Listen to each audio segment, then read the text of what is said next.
Hello Libra, welcome to the Plaid Sheep Oracle. So the message that wants to come out for you has kind of been coming out all morning in my mind, in different places as I've encountered email messages and other things.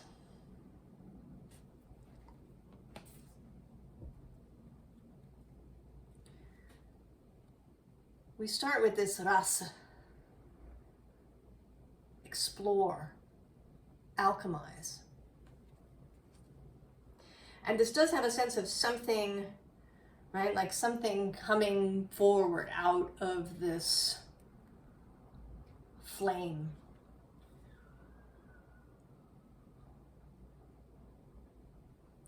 And I don't always look at the numbers, but the number is 73, which breaks down to a 10, which then further breaks down to a 1. Both a beginning and an end.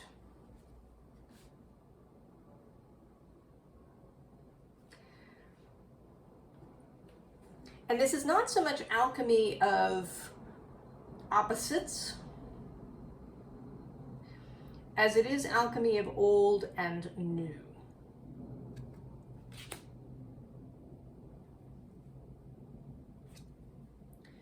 We begin here with the King of Cups, and right below him is Justice, your major arcana card.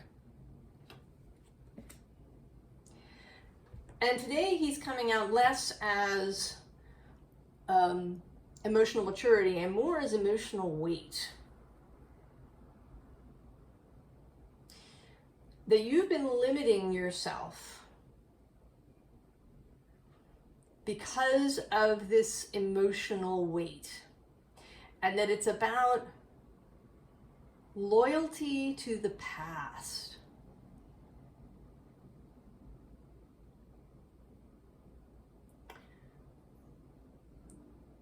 This, right, this King of Cups representing what was, perhaps a feeling or a time that you want to hang on to, that you want to keep.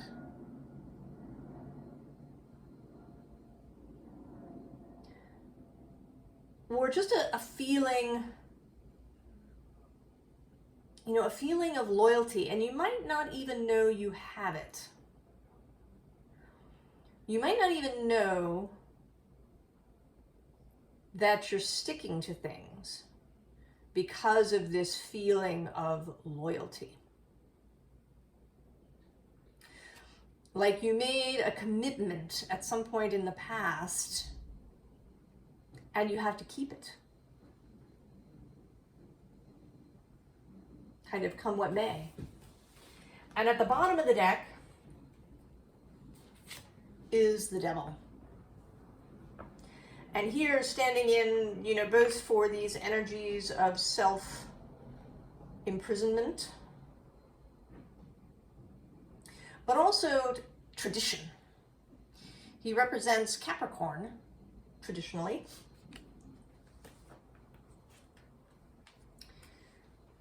And the Capricorn energy is about tradition, the way things have been done in the past, to keep solidity, to keep a through line.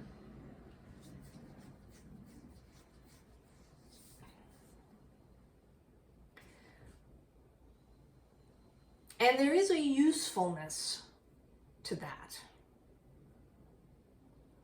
But it can also become a prison, or it can simply become not useful.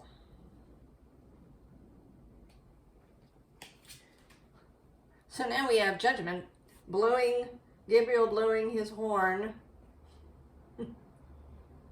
Wake up! It's a new morning. It's a new day. Time to get up. Time to wake up out of the past. If you were a watcher of the Lady Crow Tarot channel, she doesn't post any longer, but she is out there. She has a newsletter.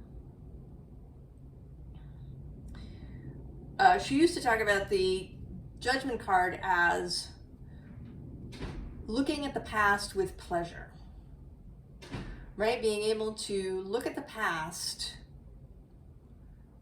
look at everything that happened, you know, including the nasty things, but also look at all the ways that we were, how we did things, and to see that as to look at it with pleasure, to say, yes, that is what we did in the past. It was good, it worked,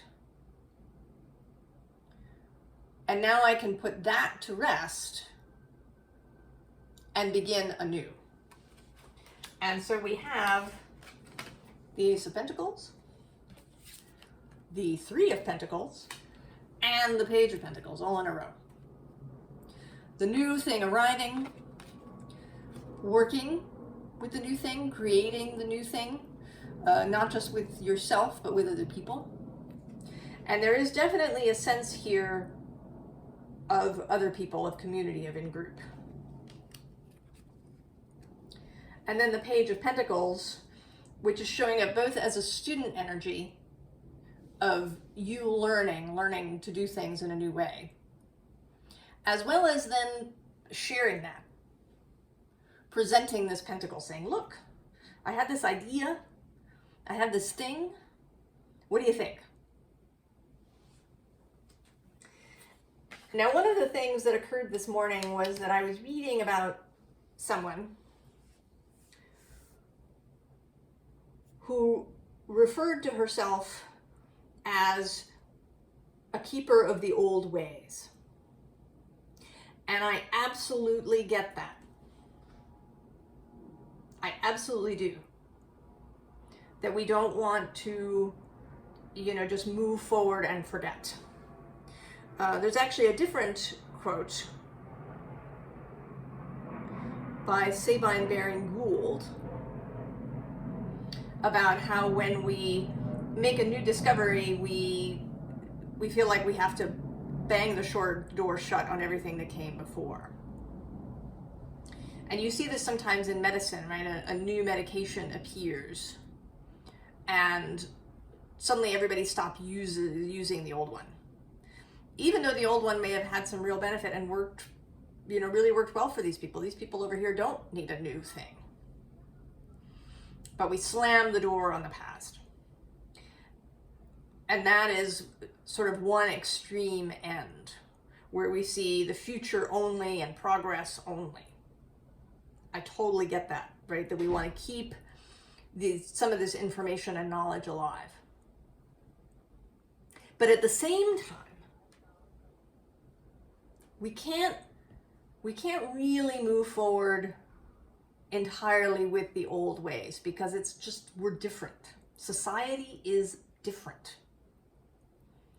And we're never going to really be able to go back to the way things were, 200 years ago. Too much has happened. There's been too much change. And although we can revitalize many things, a slower pace of living, perhaps, taking better care of nature, looking to nature in order to improve our agricultural practices and our building practices, and how we, that we don't make quite so much trash. But we need to do it in a way that works now. And so the devil reappears. But this time, this is the Thoth Tarot. And so we start with this Waite Smith Tarot. It was published in 1909. by Arthur Waite and Pamela Coleman Smith as the artist. And this is the tarot that probably comes to mind for most people when you say tarot deck. If you go and you sign up for a tarot reading class, often they will suggest that you get the Waite Smith deck. And Rider, incidentally, was the publishing company rather than an individual person. So if you know it at the Rider, if you know it as the Rider Waite. But the creators are Waite Smith. So this is a very traditional tarot deck. And I actually resisted buying it for a really, really, really long time.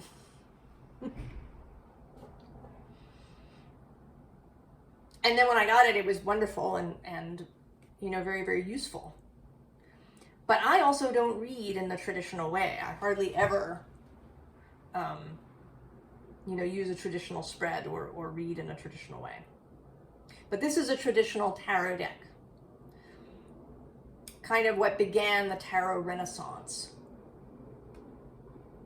after the early tarot decks. It was the first deck to feature people and these little scenes in the minor arcana. But now this devil is the Thoth Tarot deck. And it was created by Aleister Crowley and Lady Frida Harris as the artist. And he's totally not a traditional sort of person. In his natal chart, he's got Saturn and Uranus opposing one another.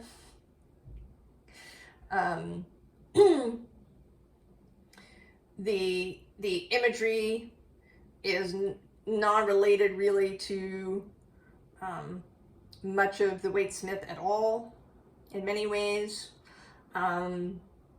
It's even got right, the major arcana cards and the court cards have a keyword. That was completely new as an idea. He changed the names of some of the cards, so Judgment in this deck is the new Aeon. Strength is Lust.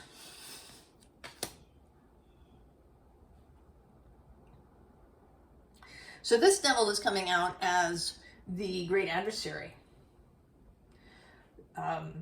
the opposition to the status quo, the other side of Capricorn, the cardinal aspect, also the sea goat mystical aspect of Capricorn.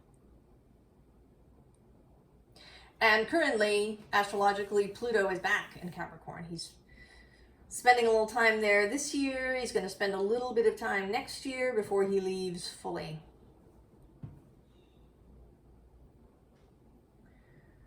The change in the status quo. Alternatives. And then we have the Fool. Stepping out, new completely. And not really knowing where to go. You know, and this Fool, again, in this deck is a little bit different because he's a much more powerful figure. The Fool normally looks like a page, a very youthful character, a childlike figure with his little dog. This Fool has a whole tiger going on. And he's much more of an adult figure, fully grown, muscled, powerful. So this is not entirely fresh energy. And then we have change with this sort of interesting intertwined Ouroboros card. And what I want to say is this is about combining things. Changing not in the sense of erasing everything that came before, banishing everything that came before. It's not even about releasing, really. That's kind of a favorite theme in spiritual circles and spiritual ideas, this idea of releasing your grip on something. And there is a sense, you are going to have to check out this idea of loyalty. Loyalty to the past. And checking out whether you made some sort of internal subconscious intention. So I will give you an example. My parents separated when I was a little child, and my mother took this very badly, as one might. And I realized many years later as an adult that I made this kind of subconscious decision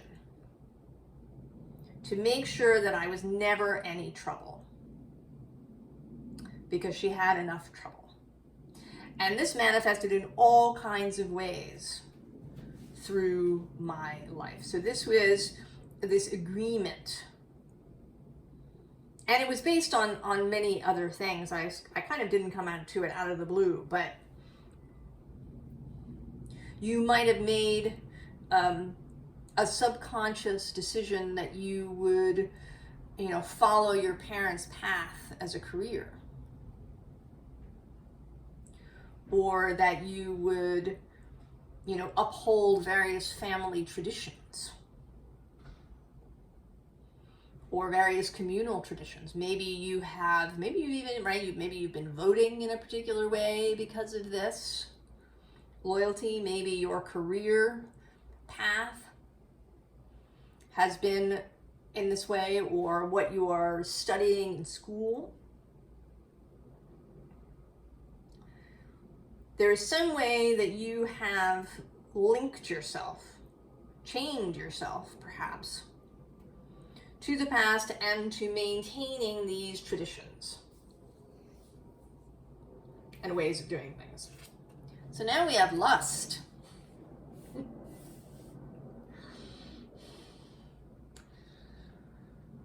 Now there is, right, this is in there somewhere.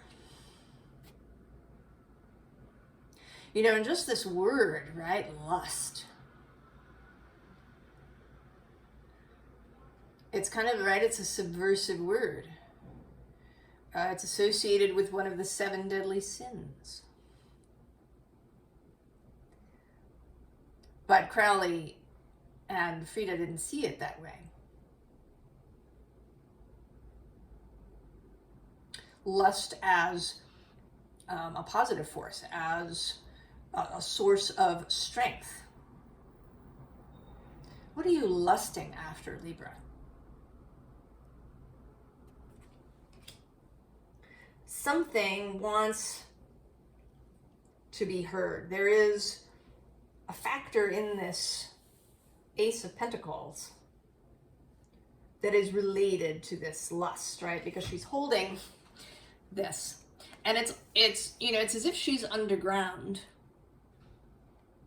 and there's this seed that she is supporting from underneath that is now showing itself, beginning to grow. You are seeing the first leaves of this seed. And then we have this 5 of Swords. Its keyword is defeat, but I think it's mental dissonance. And this may be, Libra, the Libras that I know, or the people with heavy Libra energy, they like to have harmony around them. My mother was a Libra. She valued harmony.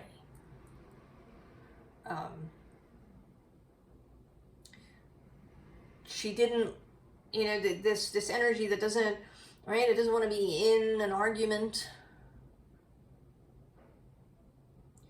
It doesn't want to create, really big change because it's going to upset the equilibrium that exists. Right? 5 is a challenging number to that because 5 is not balanced. Right? All these cards in the tarot, numbers that create shift. Right? So there's the 1, that's the new thing. And then there's the 3, which kind of requires, you know, it can be balanced, but it requires a little jiggling. And then the 5, which shows up and upsets the 4s. And the 7, and then the 9. These out of balance numbers that may be challenging. The challenging energy to you, Libra. And so we receive the Page of Water. And she's showing up as a kind of calming influence. To say, I know this seems radical. This seems like it's going to cause a lot of upset. Right? This judgment. And actually, I'm noticing now that 2 of my decks also have judgment facing up. This is judgment here, and off camera there's another judgment.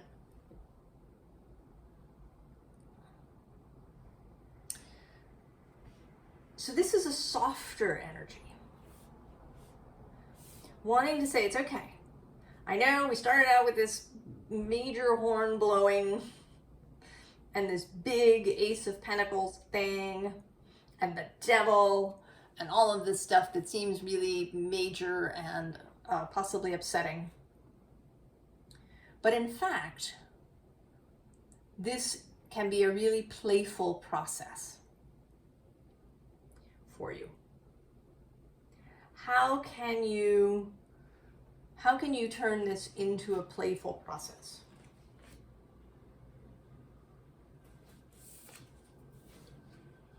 So here you are, strength this time rather than lust. And looking a little tentative, right? There's this, right, this horn blowing energy that's coming in. The lion lust aspect of you is all for it, roaring, ready to go, but you're a little tentative here. A little tentative, a little unsure. Should I go into the door? It seems kind of loud, kind of upsetting. What's going to happen with people?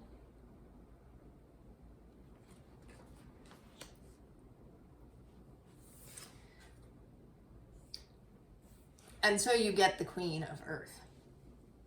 So first of all, even though there's all this horn blowing going on, the person at the door is this Page of Water. You can go ahead and open the door and let the page in. It's not as scary and overwhelming, or it doesn't have to be. You know, this Queen of Earth, I think maybe Venus today. I mean, she's showing up throughout all the readings. She's having this retrograde through Leo.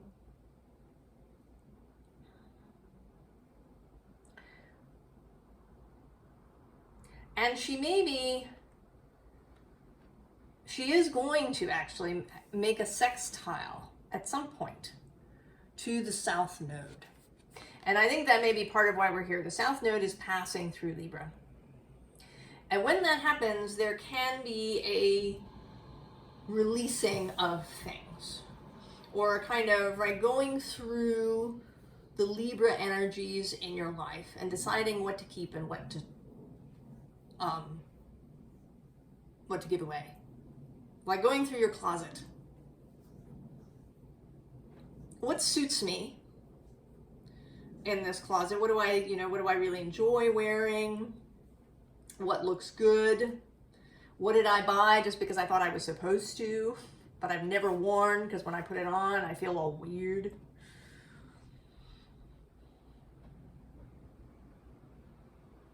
You know, another memory for me, bringing up memories when I was a kid. My family, I love them, but they're terrible at gift giving. Most of them. And I would receive all these clothes and jewelry and things that just were so not me. And sometimes I would wear them at holidays, you know, sort of dutifully. Because they were gifts and I thought I should. But it, you know, whenever I see a picture of myself in these clothes, it's like, what were people thinking?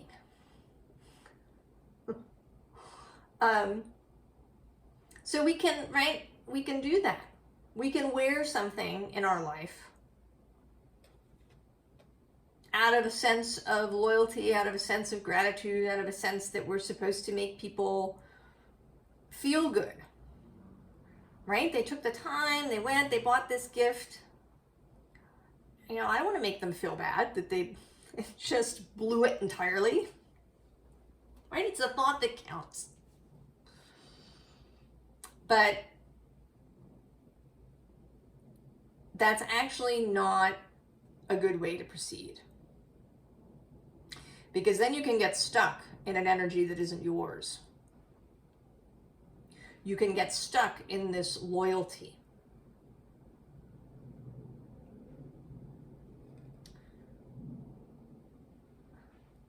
And, you know, in a case like that, you know, what you would want to say is, you know, thank you so much. You know, I'm so grateful. I really appreciate that you took the time to do this, to buy me this lovely Christmas or birthday gift. It doesn't really suit me.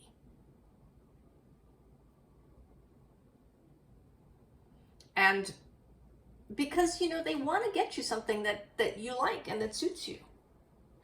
And letting them believe that what they gave you is appropriate isn't really helping anybody in the situation. And the Queen of Earth would never do that. Right? She knows what she wants. She knows what she likes. She knows what suits her. She's Venus. Right? Venus's wardrobe only has things that she loves and that look fabulous on her. You know, or are the perfect, comfortable thing for her to wear that she just loves. Venus only eats foods that she enjoys.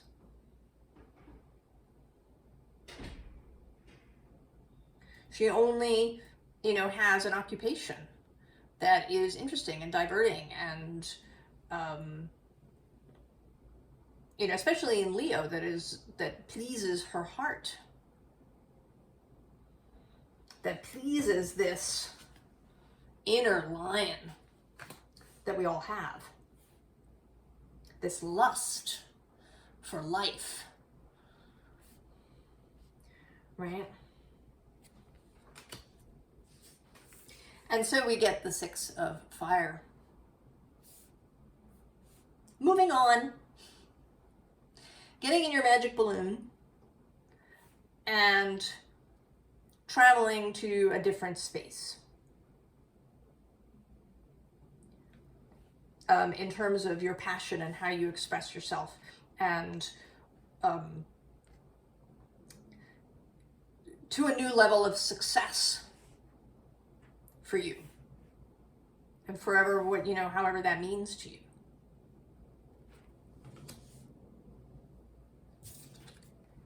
Building a new tower. The tower in and of itself is not a problem, right, per se. The tower per se is not the problem. It becomes a problem when it's a prison. When you are unable to renovate, change parts of it,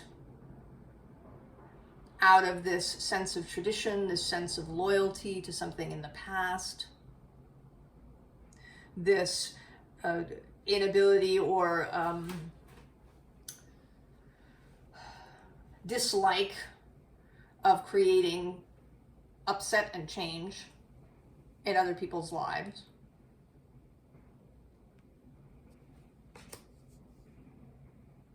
You know, and even if you are not, even if you have no dependents, if you're, you know, live alone,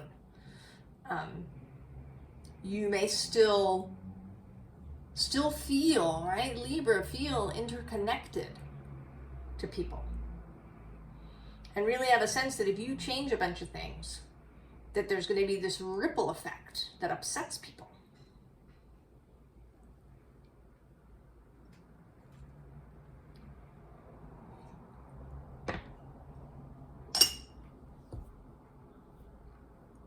But there is an alternative way of approaching this than just, you know, throwing everything in your closet out. And so we get the fox. Clever, wily, intelligent, associated with the magician card for me. Crafty, interesting. You know, and not a, right, it's not the bull, right, not barreling through things. There's a quiet energy to fox. And then there's Three of Wands to go with the Three of Pentacles. And this Three of Wands to me always looks like either a portal or a kind of magic mirror that you can look into. A space of inspiration for these changes that you want to make. And I do think with, you know, with the Three of Pentacles coming out and this page energy, that this is something to be done in community with other people. With your family. Maybe you have things that you do traditionally in your family that, you know, that you all have kind of a, you know, a nostalgic love for these things, but it's just, right, it's not working. Maybe you sort of kind of go through the motions. Maybe there's a particular way that you interact with each other. Maybe there's a way you and your spouse divide up the work that, you know, that kind of gets done in a household. And you've been doing this way for years and years and years and years. And maybe it's the way your parents did it. And their parents did it. But it doesn't work. So this is something that you change in partnership, in a group, in family, in community maybe. Because this could even be something that happens in your community. Maybe, you know, maybe the community has certain festivals or certain, you know, ways of you know, doing town hall or, right, there's something maybe that the community does that simply isn't working. And just because the town has been doing it this way for the last 150 years doesn't mean that it has to continue. And so, of course, we get the corpse.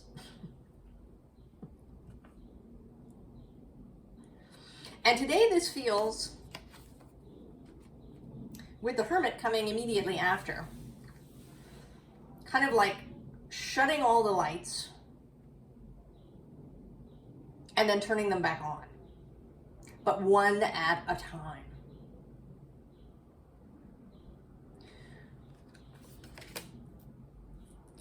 Kind of finding out what's what. Right? If you have some, in a previous life, I worked in theater and lighting. And one of the things that you do each day before a performance is you do a dimmer check. You check all the lights. to make sure that they're on, right? That the bulb hasn't blown, and that the focus is still the same. So everything is blacked out. And then you turn the lights on one by one. So that, because when all the lights are on, you may not be able to tell if the focus is wrong for something. You may not be able to tell, right, in the flood of light. So you turn them on each one by one. And you say, well, yes, that light is good. I'm going to keep that light. And you turn another one on, you say, no, that's illuminating something that's no longer part of my life. I'm going to turn that light off and not turn it back on. And then maybe over here you turn it on and you think, well, this is pretty good, but I just need to shift the focus a bit. And by doing this process systematically, you reduce the overwhelm. You reduce the fallout for anybody that's around you. You make it kind of doable in your own mind. And you don't miss anything.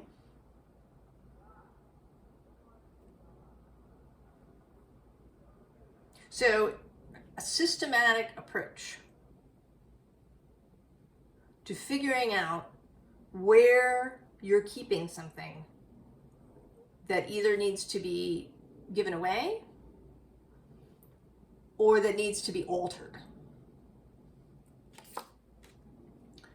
And so we get the black egg, which is the truth, the thing.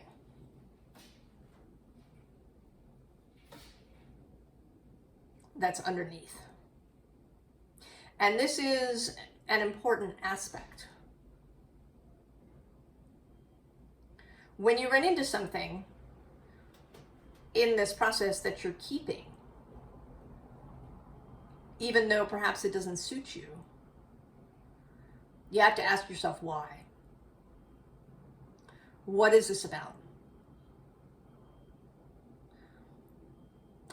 Did I make some sort of commitment that's subconscious? Is that why, am I still in this job I really don't like because, one of my parents did this job? Or my parents thought this was a really great career?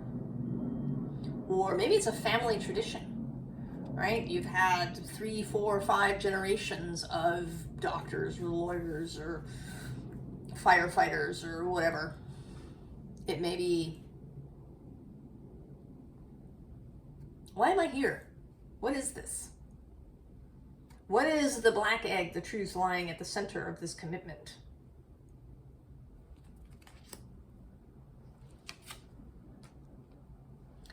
And so that leads to real harmony, to an internal harmony, to self-love. Because if you say to yourself, what would someone who loved themselves do?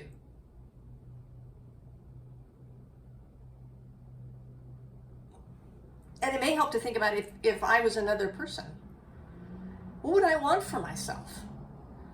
Would I want my best friend to be in some career that she can't stand because, that's what her mother did? No, I would not.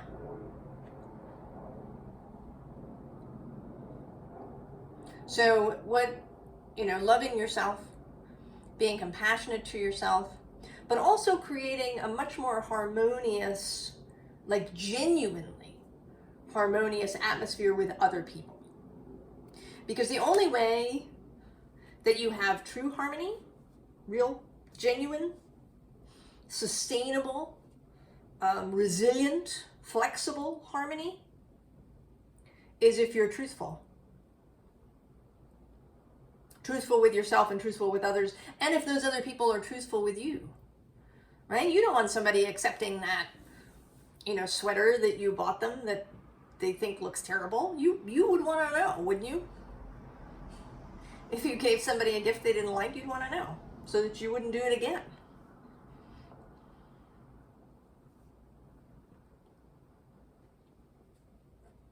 So, advice, Libra. We start with this Page of Swords, another page energy. Both the World and the Hierophant, oh my goodness, and here we go, the Hanged Man. Oh, and then there's the King of Cups repeating.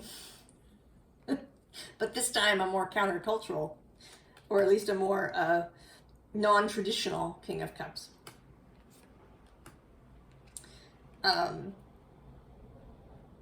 So going systematically, having a good look around your own head, your own mind. How do you want to proceed? What is a system for kind of really taking inventory of your life? And this might even be an actual physical inventory. You know, maybe you really like your career and you like your marriage, but you're suffering in enormous clutter because, you're holding on to things. So this could be a really mundane kind of reading for you. Right? How do you set about this? Do you enjoy making lists?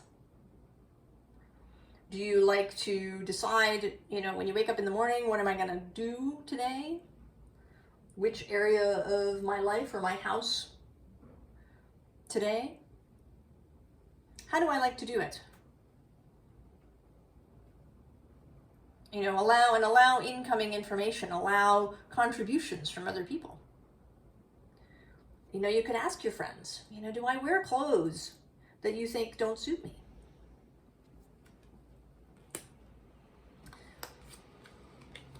And then we get Temperance showing up, I think as another kind of confirmation to take it slow, to not, blaze through your life. And to mate, right, with this Alchemize card. How can this past, rather than being tossed in its entirety, how can it be updated, adjusted? If you have a dress that, was really popular a bunch of years ago, maybe the style is a little weird or outdated now, how can you adjust it? Right? Can you change the sleeves? Can you adjust the hem? If you have a holiday tradition that's become really heavy and complicated and just not enjoyable, what fun new thing can you introduce? How can you update it without tossing the whole thing? Tempering.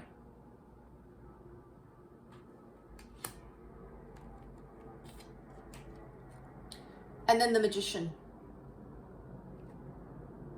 Be creative.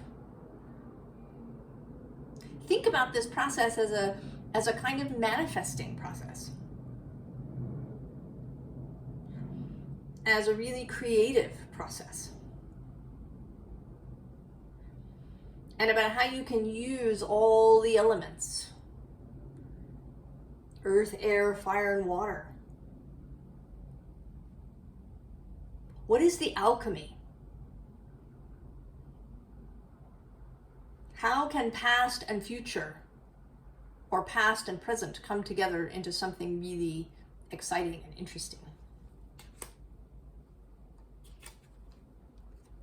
And so the King of Wands and his, look, there it is. Something new. Leo showing up. This, get excited about it. Get excited about it. And so we have this Eight of Swords. Excited air. And in this deck, the swords are not surrounding you as a mental prison. This Eight of Swords is moving forward in a united way, creating unity within the mind and also within the minds of other people around you. Getting everybody on the same page about what they want to see. And how, you know, how do we want to do celebrations from now on? You know, maybe everybody wants to go through their closets and remove things that no longer fit. Maybe you want, right? Maybe you haven't, as a family, been telling each other the truth about gifts. Maybe you can drag out those things that were just terrible. And say, you know, I love you, but this was just terrible. Right? Lighthearted, foxy, lustful, childlike, exuberant, fun, Venus-y, transformative. All right, Libra. So go forth, find those places, find those loyalties that don't serve you. Find those commitments that you may have made subconsciously that are now just creating clutter. I wish you all the very, very best, and I'll see you next time. So long, Libra.